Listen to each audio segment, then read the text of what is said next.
अस्सलामुअलैकुम। आज मैं बनाने जा रही हूँ गोभी गोश्त विद चीज़। अच्छा, ये पत्ता गोभी है सारी।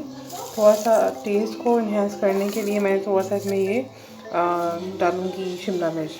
ठीक है। इसके अलावा गोश्त जो है मेरे पास, ये बीफ है। ये तकरीबन 3 पार्ट्स हैं, मतलब 1 kg में से जो ना मतलब एक पाया निकाल दें। 3 पाव तकरीबन गोश्त है। लहसुन अदरक का पेस्ट है। ये जो ग्रीन चटनी होती है, सारे ग्रीन स्पाइसेस वो इसके अंदर है। मसाला डलेगा इसमें, नमक डलेगा। ठीक है। और इसको हम बनाएंगे जो है ऑर्गेनिक देसी घी के अंदर। ठीक है। और आखिर में हम इसके अंदर ये चीज़ जो है वो ग्रेट करके डाल देंगे।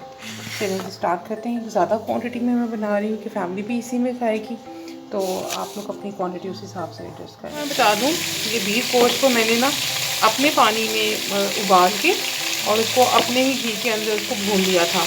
उसके बाद इसमें थोड़ा सा जो उबालते वक्त हमने लहसुन अदरक का पाउडर डाला था, गरम मसाला और नमक। बाद में हमने इसके अंदर वो डाला चिकन टिक्का मसाला 2 चम्मच भर के, और बाद में हम धुआं दे के तो ये बोटियाँ अलग अलग जो है ना, ये मैंने देखिए फ्रीज़ कर दी थी। ठीक है। ये मेरे लिए भी बहुत आसान हो जाता है कुकिंग करना। ये हमारा ऑर्गेनिक दही है। ये घर में मैंने इसको सेट किया था, ओवरनाइट ये पड़ा रहा है, तो ये जो है ना तकरीबन रेडी है यूज़ करने के लिए। अच्छा, अब ये हमारा लहसुन अदरक का पेस्ट जो है वो देसी घी के अंदर फ्राई हो गया हुआ है। अब हमने क्या करना है, ये सब चीज़ों को हम अंदर इसके डाल देंगे और फिर इसकी अच्छी तरह से भुनाई करेंगे। ठीक है। टाइम शॉर्ट होने की वजह से मैं ये सब चीज़ें इकट्ठी डाल रही हूँ।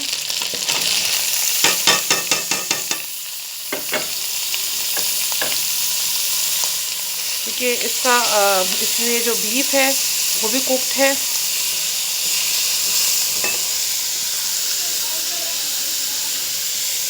और टमाटर क्योंकि मेरे पास फिनिश हुए हुए थे, तो मैंने इसकी जगह पे दही को यूज़ किया है। बीफ जो है ना तकरीबन हमारा भुन के तैयार हो चुका है।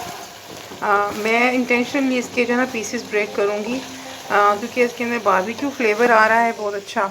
ठीक है। और साथ हमने जो ग्रीन चटनी डाली है और यगर्ट डाला है, तो उसके अंदर बहुत अच्छे फ्लेवर्स आएंगे ना।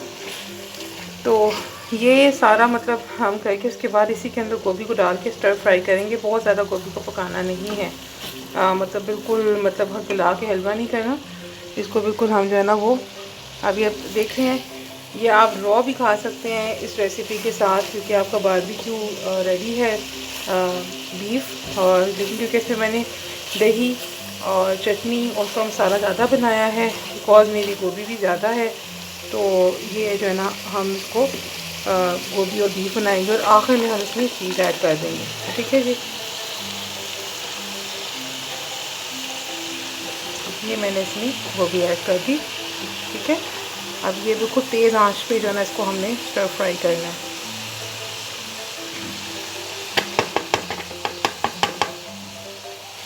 ठीक है। हाँ, इसको हम मिक्स करेंगे। जिस वक्त ये स्टर फ्राई हो जाएगी सारी, तो फिर हम इसके अंदर थोड़ा सा ग्रीन चिली से भी मैं आखिर में डालती हूँ, वो डालेंगे। और फिर लास्ट में हम चीज़ डालेंगे। और ये गोभी हो गई है रेडी बिल्कुल। आप ये देख रहे हैं, इसको हमने बहुत ज़्यादा ओवर कुक नहीं किया। इसका जो क्रंची फ्लेवर है वो एज इट इज़ रहेगा। ठीक है, एज इट इज़ रहेगा। और इसमें बोटियाँ भी हमने क्रश नहीं की हैं। तो ये मेरी बाकी फैमिली तो रोटी के साथ खाएगी, लेकिन मैं क्या करूँगी कि मैं अपने सैलड बाउल में, जो मेरा सैलड बाउल अभी बनाऊँगी, उसके अंदर मैं इसमें से मतलब एक पोर्शन लेके तो वो डालूँगी। और हाँ, बाकी उसके अंदर जो भी मेरी सैलड ड्रेसिंग है, उसमें योगर्ट है, थोड़ा सा ऑलिव ऑयल है, लेमन है, वो सारा डाल के तो वो बहुत एक यमी जो है ना वो बाउल बन जाएगा। Salad will be delicious.